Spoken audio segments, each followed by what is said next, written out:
ஓம் சத்குரு சாய்நாதாய நமோ நமக. எனது முதன்மை பேராசான் மதிப்பிற்கினிய ஆதித்ய குருஜி ஐயா அவர்களுக்கு குரு வணக்கம். உலகம் முழுக்க பரவியிருக்கின்ற தமிழ் உறவுகள் அனைவருக்கும் அதே ஜோதிட சாய் செல்வத்தின் இனிய வணக்கங்கள். வாழ்க வல்லாண்டு. இன்னைக்கு நம்ம பார்க்க போற பதிவு, எனது யூடியூப்பை பார்த்து ஆர்வலர்கள், ஜோதிட அபிமானிகள், பொதுமக்கள் எல்லாருமே கமெண்ட் பண்றாங்க. அவங்க ஃபோன் பண்ணி கேட்குறாங்க, சில கேள்விகள் கேட்குறோம், அதுக்கு பதில் சொல்லுங்க அப்படின்ட்டு ஒருத்தர் கேட்டிருக்காருங்க. நீச பங்கம் அப்படின்னு இருக்கு, அதுக்கு என்னங்க விளக்கம் அப்படின்னு கேட்டிருக்காரு. அவருக்காகவும் பொதுமக்களுக்காகவும் ஜோதிட ஆர்வலர்களுக்காகவும் அதிக ஆர்வலர்களுக்காகவும் இந்த பதிவை போடுறேன். நீச பங்கம், நீசமான கிரகம் ஒளி வாங்கிட்டா நீச பங்கம் ஆயிரும், எல்லாரும் சொல்றதுதான். இதை நான் பவுன் உச்சத்திற்கு எய்தாப்புல இருந்தா நீசபங்கம் ஆகும், இடம் கொடுத்த கிரகம் உச்சமான நீசபங்கம், குரு பார்த்தா நீசபங்கம், அது சொல்றதுக்கு சொல்லாத கரெக்ட். அதை கொஞ்சம் விரிவா சொல்லணும். அடிப்படை விதிவிலக்கு விதிவிலக்குகளை உட்படுத்தி தான் ஜோதிடம் பார்க்கணுங்கிறதுக்காக அடிப்படையில் சில விஷயங்கள் நான் சொல்ல போறேன். அதற்கு முன்னால எனது முதன்மை பேராசான் குருஜி ஐயா அவர்களுடைய கிரக சுபத்துவ பாவத்துவ சூட்சும தேரியில தான் ஜோதிடமே இருக்கு. நெடுங்காலம் அதான் வாழப்போகுது. தப்பும் தவறுமாக மூல நூல்கள் என்பது பராசர மகரிஷி, வராகமிக்கிறர், அப்படிப்பட்டவங்க த ரியல், அப்படிப்பட்ட நூல்கள் மூல நூல்கள். அதுல இருந்தா நம்ம எடுக்கிற தசாபதி கணக்குகள்லாம் கடவுளாவே மாறி சொன்ன விஷயங்கள் அப்படின்னு அர்த்தம். காலத்துக்கு முற்பட்டது கூட மூல நூல் சொல்லவே முடியாது. காலப்பிரகாசிகள்லாம் அதை விமர்சிக்கவே வேணாம். இன்ன கிழமையில பெண் ருதுவானால் இப்படி இருப்பாள், இதெல்லாம் என்னங்க அர்த்தம்? அந்த மாதிரிலாம் எதுவும் கிடையாது. மூல நூல்கள் என்றால் ஒரிஜினாலிட்டி இருக்கணும், அதுதான் மூல நூல்கள். மூல நூல்கள் படிச்சா மட்டும் பலன் வராது, நல்ல குருநாதர் வைக்கணும், அது நம்ம பிராப்தம், இறைவனின் நற்கொடை. அவங்க சொல்ற கருத்துக்களை 100% உள்வாங்கணும். அவரை ஃபாலோ பண்ணிக்கிட்டு அவரை குருநாதரை ஏற்றுக்கிட்டு அவருக்கு எதிரான கருத்துக்களை சொல்லக்கூடாது. குருபக்தி இருக்கணும். இப்படி விஷயங்கள் நின்றுட்டே போகும், சொல்ல வந்த விஷயம் மாறி போயிடும். ஆக அந்த கிரகபாவக சுபத்துவ அமைப்பு தான் நெடுங்காலம் இருக்க போகுது. உண்மையான ஜோதிடம் இப்பதான் தெரிஞ்சிருக்கு. தப்பு தவறுமா சொல்லப்பட்டதெல்லாம் கழிக்கப்பட்டு வருகிறது. கொஞ்ச நாள் ஆகும், அப்புறம் ரியாலிட்டியா வந்துடும். ஜோதிடத்தை யாரும் விமர்சிக்க முடியாது. இறைவனை விமர்சிக்கும் ஜோதிடத்தை இல்லைன்னு சொல்லக்கூடிய புண்ணியவான்களுக்கெல்லாம் வேலை இல்லாமல் போயிடும். இதெல்லாம் நடக்கத்தான் போகுது. இதை வீடியோ பார்க்கறதுக்கு முன்னாடி எனது அஸ்ட்ரோ சாய் செல்வம் அப்படிங்கிற யூடியூப் சேனல்ல 1000க்கும் மேற்பட்ட பயனுள்ள வீடியோக்கள் இருக்கு. கல்வி, கல்வியின் தரம், உயர்கல்வி, உயர்கல்வியின் தரம், திருமணம், திருமணத்தின் தரம், தொழில் செஞ்சா தொழில் தரம்ங்கிறது அப்படின்னா தொழில் அவர் நிறைய சம்பாதிக்கிறார், எப்படி சம்பாதிக்கிறார், சாப்பாட்டுக்கு மட்டும் அவருக்கு வந்துகிட்டே இருக்கா, தசாபுக்தி, அடிப்படை வேலை, அரசு வேலை, அதாவது அரசு சம்பந்தப்பட்ட வேலையா, தனியார் வேலையா, அடிப்படையில் 6-10 நல்லபடியா இருக்கணும். அதுல சூழ்ச்சிமங்கள் இருக்கு, அது விரிவா தான் சொல்லணும். இதே மாதிரி கோச்சாரமும் அவசியம். இப்படிலாம் இருக்குங்க. கல்வி, திருமணம், வேலை, வெளிநாடு அமைப்புகள், பிள்ளைகள் எப்படி பிள்ளைகள் எப்படி சத்தோட இருக்காங்க, கடைசி வரை எப்படி இருப்பாங்க அப்படிங்கிறத நம்ம ஜாதகத்திலே பார்க்கலாம். ஒரு ஜாதகத்தில் தாயின் குணம், தந்தையின் குணம், தாய் மாமனின் குணம், மூத்த சகோதர இளைய சகோதர வித்தியாசம் இருக்கு. அந்த அமைப்புகள், அவரே எப்படிப்பட்டவர், குணங்கள் எப்படி அப்படிங்கிறத உறுதியாக சொல்ல, குணம் மாறுறதுக்கும் தசாபதி அமைப்பு காரணமாயிரும். இப்படிலாம் நுட்பங்கள் இருக்குங்க. வீடியோவை பாருங்க, சப்ஸ்கிரைப் பண்ணுங்க. அடுத்தடுத்து வரக்கூடிய வீடியோக்களை நீங்க பார்க்க, நுணுக்கமான வீடியோக்களை இன்னும் தர இருக்கேன். ஷேர் பண்ணுங்க. பார்த்தா நீங்க மட்டுமில்ல, உங்க உறவினர்கள், நண்பர்கள் அனைவரும் பார்த்து ஜோதிடத்தை முதல்ல உணருங்க. உண்மையான ஜோதிடத்தை நான் குருநாதருடைய அவர் சொல்லிக் கொடுத்த விஷயங்களை நான் ஆராய்ச்சி செய்து பொதுமக்களை சொல்லிட்டு வரேன். தொழில் முறையில் சிறப்பாக இருக்கு. உள்ளூர் நண்பர்கள், வெளியூர் நண்பர்கள், வெளிநாட்டில் உள்ளவங்க அனைவருமே ஆன்லைன்லையும் பார்க்குறாங்க, நேரையும் பார்க்குறாங்க. ஒரு தரம் பார்த்தானா என்கிட்ட தான் பார்ப்பாங்க. ஒவ்வொருத்தரும் அவருடைய அவருக்கு என்ன கெப்பாசிட்டிங்கிறது சொல்றா தப்பு, இல்லாததான் சொல்லக்கூடாது. இது பெருமையெல்லாம் இல்லை, உண்மையிலேயே ஒரு இருப்பதை சொல்வது. இதுல என்ன பெருமை இருக்குது? ஆக அப்படி பார்க்குறாங்க. கட்டண முறையில் தான் பார்க்குறேன். சில பேர் வர்றாங்க, இதை சொல்லுங்க சொல்றாங்க, கட்டணம் செலுத்தணும்னு பின்வாங்குறாங்க. தொழில் முறையா இருக்கேன், குறைந்த கட்டணம் தான், நிறைவா சொல்றேன்ல, கிரக விளக்கத்தோடு சொல்றேன், நெடுநேரம் சொல்றேன்ல. யாராவது வீட்டுக்கு இப்ப பலன் கட்டவங்க எதை பக்கத்தை செய்வீங்க சொல்லுங்க, எதையாவது நான் வச்சிருக்கேன் இருக்கணுங்க, போதும் அப்படின்னு சொன்னா தான் நான் வைப்பேன். இதுதான் என்னுடைய முறை. கிரக விளக்கத்தோடு சொல்லணும்.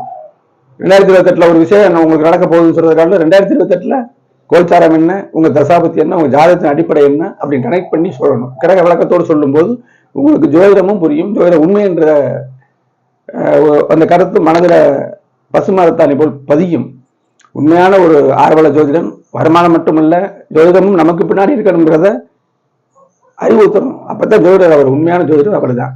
என்னமா போனோம் ஆபீஸை திறந்தோம், இன்னைக்கு ஒரு 200 300 வந்துச்சு அப்படி இதோட போகும் அப்படிங்கிற சிந்தனையே இருக்கக்கூடாது. வர்ற ஜாதகங்கள் ஆய்வு பண்ணணும். அவங்க கேட்கிற கேள்விகளை காட்டிலும் மேற்கொண்டதுல என்ன இருக்குன்னு நம்ம பார்க்கணும். ஆய்வு அதுதான் சிறப்பாக இருக்கும். தனிப்பட்ட முறையில் ஜாதக பலன் வேண்டும்னா இந்த திரையில் செய்யக்கூடிய வாட்ஸ்அப் நம்பருக்கு தொடர்பு கொள்ளுங்க. கிரக வழக்கத்தோடு பலன்களை தெளிவாக கேட்டு அறியலாம். நன்றி. இப்ப டாபிக்குள்ள போவோம். நீசபங்கம். இதுக்கு முன்னாடி கிரகங்கள் ஸ்தான பலம் சொல்றது. ஸ்தான பலம், திக்பலம் இருக்கு. ரெண்டையுமே இப்ப சொல்லணும். ஸ்தான பலம்னா ஒரு கிரகம், முதல்ல நல்ல கிரகம் கெட்ட கிரகத்தை தெரிஞ்சுக்கிடுவோம். இயற்கை சுபர்கள் குரு சுக்கிரன் தனித்த புதன் வளர்பை சந்திரன் இவங்க இயற்கை சுபர்கள். ராகு கேதுக்கள் யாரோட சேர்றாங்களோ அவங்க பலன்ல பெருசாக்குவாங்க. மல்டிபிள் பிளானட் சொல்லிடலாம்.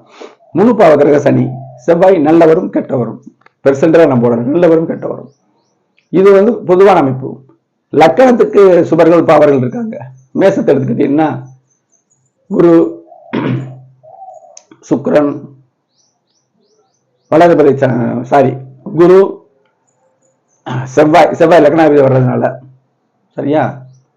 அடுத்து சந்திரன் சூரியன் இவங்க சுபர்கள். அந்த ஜாதகத்தில் அது எப்படி இருக்குன்னு பார்க்கணும். நிலைகள் ஒரு நிலையில நம்ம சொல்ல முடியாது. அதனாலதான் எந்த புத்தகத்திலையுமே மூல நூல்கள் மூல நூல் என்ன சொல்லியிருக்காங்க, நாங்க எழுதுறது காலத்துல இன்னும் இருக்கு, நீங்க காலத்துக்கு தக்க பலன் சொல்லுங்க, விதி விதிவிலக்கு உங்களுக்கே தெரியும், அதையும் நீங்க குறிச்சு வைங்கிறது அவங்க அடிப்படையில் சொல்லிட்டாங்க. இப்ப உள்ள காலகட்டத்துல இந்த ஜோதிட அமைப்புகளை புத்தகத்துல எழுதவே முடியாது. அது ஐயா சொல்லுவாங்க, சாப்ட்வேர்ல கொண்டு வர முடியாது. கண்டிப்பா முடியாது. ஏகப்பட்ட நுணுக்கங்கள் இருக்கு. எப்படி செய்வீங்க? ஒண்ணுமே செய்ய முடியாது. நம்ம தான் பகுத்தறியணும். இப்ப சாப்ட்வேர்ல வர்றது கணக்கீடுக்கு மட்டும்தான். டிகிரி நெருக்கம் அதுகளுக்கு கணக்கு போடுறது போல அது எளிதாக்குகிறது. பலன்கள் கிடையாது. சாப்ட்வேர்ல பாருங்க, தப்பு தவறமா இருக்கும். பலன்கள்ல கணக்கு போட மட்டும்தான் சாப்ட்வேர். திருக்கிறது தான் உண்மை. வாக்கியம் தப்பு. வாக்கியத்துல தப்புன்னு சொல்றத காட்டிலும் துல்லியம் இல்லை. நான் எத்தனை இதில் உணர்றேன், எழுதி வச்சிருக்கேன், ஒவ்வொன்னா போடுவோம். இந்த அமைப்புல பாத்துக்கிட்டீங்கன்னா நீசம் சுபர்கள் பாவர்கள் சொன்னேன், இயற்கை சுபர் லக்கண சுபர்கள் சொன்னேன். இப்ப ஸ்தான பலம்ங்கிறது சுக்கிரன் உச்சமடைவார், அதிக ஒளி, ஆட்சி பெறுவார், ரூலிங் பவர், உச்சம் ஹை பவர், ரூலிங் பவர், நட்பு இருக்காரு பலன் தருவாரு, சமம் பலன் தருவாரு, அதுக்கடுத்து பகை வருவாரு, பலன் கம்மியாகும். நீசம் ரொம்ப பலன் கம்மியாகும். அதுவும் ஒரு பாவத்துவம் தான். பாவத்துவம்னு எப்படி? ஆள் பலகீனமாக இருந்து நோய் இல்லாமல் பலகீனமா இருந்து நடக்க சத்து கெட்டவர் சொல்லுவோம்ல, ஆனா நோய் இருக்காது. அப்ப என்ன அர்த்தம்? அவர்கிட்ட சத்து இல்லை, உடம்புல நோய் இல்லை, ஆனாலும் சத்து இல்லாத ஒரு நோய் தானே. இந்த விளக்கம் தான் சரியான விளக்கம். நீசப்பட்டார்னா அவர்னால நோய் இல்லை, அவர்னால வேகமா போக முடியல, சுலபமா செயல்படுறாரு. இதுதான் நீசம். பாவத்துவங்கிறது எப்படி தெரியுமா? நோய்வாய்ப்பட்டு அவர் நடக்க முடியாம இருக்காரு, நெஞ்சு கூட தெரியுது, எதுவும் மூச்சு விட முடியல, அப்படிங்கிற அமைப்பு தான் பாவத்துவம். அதே மாதிரி நீசப்பட்ட ஒரு கிரகத்தோட சனி செவ்வாய் ராகு எல்லாம் சம்பந்தப்பட்டான கிரகம் டெத்துன்னு சொல்லிடலாம். எந்தவித பிரயோஜனமும் இல்லை. இப்போ ஒரு நோக்கம் சொல்றேன். சுக்கிரன் நீசம் சரியா, அது இருக்கட்டும். நீசபங்கமாங்கிறது அப்புறம் வேற. அந்த சுக்கிரனுடைய வீடுகள் இருக்கு பாருங்க, பாபகசுவத்துவம், துலாமும் ரிஷபமும், அந்த இடத்துல ஒளி வந்துச்சுன்னா இந்த சுக்கிரனுக்கு கொஞ்சம் ஒளி கிடைக்கும். இதெல்லாம் அனுபவத்துல உணர்ந்த விஷயம். நான் கேட்கறது சில விஷயங்கள் கேட்பேன், கரெக்டா இருக்கு சொல்லுவாங்க. கொஞ்சம் மாத்த அது சத்து பெருசாலாம் பெரிய அளவுல எல்லாம் நீசபங்கத்தோட அதை கனெக்ட் பண்ண வேணாம், அப்படிலாம் வராது. இந்த பாவகசுவத்துவம் இதை தேவைப்படும். இப்படி அமைப்புங்க. அப்ப நீசம்னா என்ன சொன்னேன்? குறைந்த அளவு சத்து இருக்கு அப்படின்னு. நீசப்பட்ட கிரகம் பாவத்துவம் அடையாமல் இருந்தால் அதனுடைய காரகங்கள் கண்டிப்பா கிடைக்கும். சுக்கிரன் மனவாழ்வு, ஆதிபத்தியம் வேற. கன்னினா தாயாரை குறிக்கும். கன்னினா மிதுனத்தை எடுத்துக்கிறோம். மிதுனத்துக்கு துலாம் வீடு 5ஆம் வீடு, குழந்தையை குறிக்கும். ஆதிபத்தியம் காரகம்னா மனைவி, உல்லாசம், காரு, வாகனம், போக்குவரத்து, சந்தோஷம் அப்படிலாம் இருக்கு. நீசப்பட்ட குறைந்த அளவு கிடைக்கும். 7ஆம் இடத்தை வச்சு சொல்லணும். 7ஆம் இடம் கெட்டு போனா அது வேற சமாச்சாரம். 7ஆம் இடம் பெர்ஃபெக்டா இருக்கு, சுக்கிரன் நீசமா இருக்கு. அந்த ராமன் அப்படிங்கிற அமைப்புல இருப்பாங்க, ஏகபத்தினி விரதன், அவரால் இயலாது, அவர்தான் சத்து அப்படிங்கிற கணக்கு எடுக்கணும். அதுல அவர் உடல்ல அவர் எண்ணம் இல்லையா நெறி பெறலாமல் வாழ்வதற்கு, இல்லறத்துல அவருக்கு உடல்ல சத்து இல்லையா, அவருக்கு மனசு இல்லையா, இது வேற நுணுக்கங்கள். ரொம்ப நுணுக்கமா போகக்கூடிய அமைப்பு என்னுடைய குருநாதருடைய, அவருக்கு தான் பெருமை. இறைவன் கிருபை, குருநாதருடைய அருளாசி. சொல்ற விஷயம் தெரியுங்களா? அப்ப நீசப்பட்டால் கொஞ்சம் கிடைக்கும், ஒரு 10 ரூபா கிடைக்கும்னு வச்சுக்கோங்க, 100க்கு 10 ரூபா கிடைக்கும், போதுமானது கிடைக்கும், ஆனா சிறப்பா இருக்காது. சரி, நீசப்பட்ட கிரகம், நீச பங்கம் என்பது என்ன? கிரகங்களை ஒளியாக புரிந்து கொள்ள வேண்டும். இப்ப கண்ணீரை நீசம்னு சொல்றோம், எதனால? மீனத்துல சுக்கிர உச்சம், ஒளி நிறைய கிடைக்குது, நீசம் ஒளி கம்மியா கிடைக்குது. இதுதான் ஒளி தத்துவம். ஒளி தத்துவமா நம்ம புரிஞ்சுக்கணும். அந்த குறைஞ்ச ஒளியில இருட்டடிச்சுன்னா சுத்தமா ஒளி இல்லை, ஒளியா புரிஞ்சுக்கிட்டீங்களா? இப்ப நீச பங்கம்னா திரும்ப ஒளி வாங்குதல், கடன் வாங்குதல், ஒளி மறுபடியும் நிரம்பும், அதுல பலன்கள் வரும். ஆனாலும் இதுல ஒரு நுணுக்க சொல்றேன், நம்ம கணக்கெடுக்கிறது நீசபங்கம் ஆயிடுச்சு, கிரகங்கள் எந்தவித கெடுபலனும் செய்யாமல் அதை தரப்போகிறது, காரக ஆதிபத்தியங்களை தரப்போகிறது. தப்பு.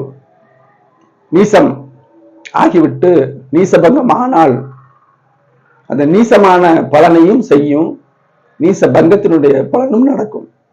இப்படித்தான். இதுக்குதான் சொல்லுவாங்க, செய்த பாவங்களை புண்ணியத்தால் சரி செய்ய முடியாது, புண்ணியமை செய்ததை பாவம் வந்தவொடனே அந்த புண்ணியம் இல்லாம போகாது. அதை இதை கனெக்ட் பண்ணி பாருங்க, கரெக்டா இருக்கும். தெளிந்த சிந்தனை உள்ளவர்களுக்கு அப்படியே சூப்பரா புரியும். முதல்ல எதுக்கு சுக்கிரன் இங்க நீசமா இருக்கணும், அப்புறம் எதுக்கு நீசபங்கம் வாங்கணும், இதை யோசிங்க. இல்லாமலே இருந்திருக்கலாமே, அவர் ஒரு நல்ல அமைப்புல துலாம்லயே போய் உட்கார்ந்துருக்கலாமே, ரிஷபத்துல இருந்திருக்கலாமே. எதுக்கு கண்ணியில வர்றாரு? அந்த மன ஓட்டம் தெரியுதா? கிரகங்களுடைய மன ஓட்டம் நம்ம ஓட்டம். நீசம் எதுக்கு வருது, அப்புறம் நீசபங்கம் வருது, அதை தெரிஞ்சுக்கணும். முதல்ல நீசப்பட்ட அதாவது பாவத்துவம் முதலில் செயல்படும், சுபத்துவம் பிறகு ஏற்படும், காயம் ஏற்படும் மருந்து பின்னாடி. இப்ப இதை விளக்கம். நீசபங்கத்துக்கு எத்தனையோ விதிகள் இருக்கு, முக்கியமானது மட்டும் சொல்றேன் சுருக்கமா. மிதுன லக்னம் போட்டிருக்கேன், சொன்ன மாதிரியே. நான் இல்ல சுக்கிரன் நீசம் தாங்க, நீசம்தான். ஸ்தான பலத்துக்கு அடுத்து என்ன இருக்குது? திக்பலம்னு ஒண்ணு இருக்குல்ல, இந்த இடத்துல பலம் பெறுவார், குரு பார்த்துட்டாரு, மேலும் பலம் பெறுவார் அப்படிங்கிறது. அப்ப இதுல எல்லாத்தையும் குழப்ப வேணாம். 4ஆம் இடத்துல சுக்கிரன், இதெல்லாம் மறந்துருங்க. 4ஆம் இடத்துல சுக்கிரன் நீச பங்கம் வருது, ஒரு விதி. புதன் ஆட்சி உச்சம். மற்ற கிரகங்களுக்கு நீசப்பட்ட கிரகத்துக்கு இடம் கொடுத்த கிரகம் உச்சம் வேற இடத்துல, இதுக்கு இங்கே நீசபங்கம் ஆவார், சுக்கிரன் ஒளி வாங்குவார். 2வது பாயிண்ட், இதை மறந்துருங்க. குரு பார்க்கிறாரு, நீசபங்கம். புதனும் இங்க சுக்கிரன் திக்பலமும் ஆகுது, புதனும் இங்க இருக்குது, குருவும் பார்க்குது, கூடுதல் பலம் பெறுவார். இதான் சுபத்துவ பாவத்துவத்தின் அடுக்குகள், படிநிலைகள், அளவுகள். நான் சொல்றேன்ல, சுபத்துவ பாவத்தின் அளவுகளை பார்க்கணும்னு, அதுதான் இது. அதுக்கடுத்து இடம் கொடுத்த புதனை குரு பார்த்தாலும் நீசபங்கம், அம்சத்துல சுக்கிரன் அதே இடத்துல வர்க்கோத்தமம் பெற்றாலும் நீசபங்கம். குரு எல்லா இடத்துல இருந்து பார்ப்பாரு. சந்திரனும் குரு சேர்ந்து இங்க சுக்கிரனை பார்த்தா கண்டிப்பான முறையில் இது பௌர்ணமியா இருக்கும், சூரியன்லாம் போடல. அப்ப இந்த அமைப்புல அதிகமா நீசபங்கம். இங்க குரு சந்திரனை பார்த்து இங்க இருக்க மாட்டார்ல, புதனும் சேர்ந்தா கூடுதலா. அப்ப ஒளியோட அளவுகளை பாருங்க, அழகா எடுத்து சொல்லிடலாம். இதெல்லாம் அதுல எதுவுமே இல்லை, சாரத்தான் இருக்கணும், திசைவரம்பி போனீங்கன்னா பலன் வராது. இந்த மாதிரி அமைப்புகள் நிறைய இருக்குங்க. அதே மாதிரி எல்லா சக்கரம் இருக்கு. நான் பொதுவாக எல்லா சக்கரம் பார்க்கறது அம்சம் ராசி தான். 9 கூறிட்ட அமைப்பு அம்சம், அதே தெரிஞ்சிடும். எல்லா வர்க்க சர்க்கத்திலையும் ஒரு இடத்துல அந்த ஒரு கிரகம் சுபத்துவமே இருந்துச்சுன்னா நீசபங்கமா இருக்கும். கண்டிப்பான முறையில இந்த அமைப்பு வந்துருக்குங்க. நீசபங்கம் எப்போது செயல்படும் அப்படிங்கிற தலைப்பு கொடுத்தாலும் தசபந்தா செயல்படுங்கிறது கருத்து அப்படித்தான் பொருத்தமாகும். நீசபங்கம் எப்போது அப்படிங்கிறது நிறுத்திக்கலாம். நீசபங்கம் எப்ப ஆகும், எந்த நிலையில் நீசபங்கம் கிரகங்கள் அடையும் அப்படிங்கிறதுக்கு தான் இந்த விளக்கம் கொடுத்திருக்கேன். ஆக நீசப்பட்ட கிரகம் நீசத்தை செஞ்சுட்டு தான் அடுத்துதான் அதுக்கு வெடிவு வரும், ஒளிய வாங்கும், நல்ல பலன் செய்யும். இப்ப ஆதிபத்தியத்தை சொல்ற மாதிரி மிதுன லக்னத்தை போட்டு 4ஆம் இடத்துல நீசம், 4 கூடிய கிரகம் நீசம், சந்திரனும் சரியில்லை. அப்ப தாயாருக்கு நல்ல பலன், தாயார் சத்து இல்லைன்னு சொல்லிடலாமா? இப்ப கூறுலாம் பார்த்துட்டா மறுபடியும் சத்து ஏற்படும். அந்த 4ஆம் ஆதிபத்தியம், 4ஆம் அதிபதி புதன் தானே, தாயார் தானே. சந்திரனையும் பார்க்கணும், கடக வீட பார்க்கணும், ராசிக்கு 4 பார்க்கணும், இப்படிலாம் இருக்கு பாருங்க. ஒளியாக புரிஞ்சிடணும். முதல்ல பாவத்துவமா இருந்து சந்திரன் கொஞ்சம் பௌர்ணமி இல்லாம இருந்துச்சுன்னா கொஞ்சம் வீக்கா இருப்பாரு, அப்புறம் சரியாயிருவாங்க. இதே மாதிரி அனைத்து ஆதிபத்தியங்களும் நம்ம எடுத்துக்கணும். எல்லா கிரகங்களுக்கும் நீசபங்கம் பார்க்கலாம் கண்டிப்பா. சூரியன் சனி நீசபங்கம்ங்கிறது வராது. சூரியன் சனி எப்போதுமே பகைவர்கள். இப்படிலாம் விதிவிலக்குகள் நிறைய இருக்குங்க. சேனல்ல அடுத்தடுத்து பாருங்க. உங்களுக்கு இந்த நீச சம்பந்தமான உங்க ஜாதகத்துல எத்தனை பேருக்கு இருக்கும்ல கேள்விகள் இருந்தால் கட்டண முறையில் மட்டும் தொடர்பு கொள்ளுங்கள். தெளிவாக கிரக விளக்கத்தோடு உங்களுக்கு பலன்களை கேட்டு தெரிந்து கொள்ள இந்த திரையில தெரியக்கூடிய வாட்ஸ்அப் நம்பருக்கு தொடர்பு கொள்ளுங்கள். நீசபங்க விதிகள் நிறைய இருக்கு. முக்கியமான விஷயங்கள் சொல்லியிருக்கேன். நிறைய நீசபங்க விதிகள் இருக்கு. இடம் கொடுத்த கிரகத்தை பார்த்தாலும் நீசபங்கம் ஆகும். சாரம்லாம் கிடையாதுங்க. ஒளி பொருந்திய நட்சத்திர சாரத்தில் இருக்கு நீசபங்கம், அதான் கிடையவே கிடையாது. அப்படி அவர் சொல்லிக்கிட்டு இருப்பாரு. இங்க வேற விஷயம் இருக்கும். அதனால அடுத்து ஒரு பயனுள்ள வீடியோவில் சந்திப்போம். நன்றி, வணக்கம்.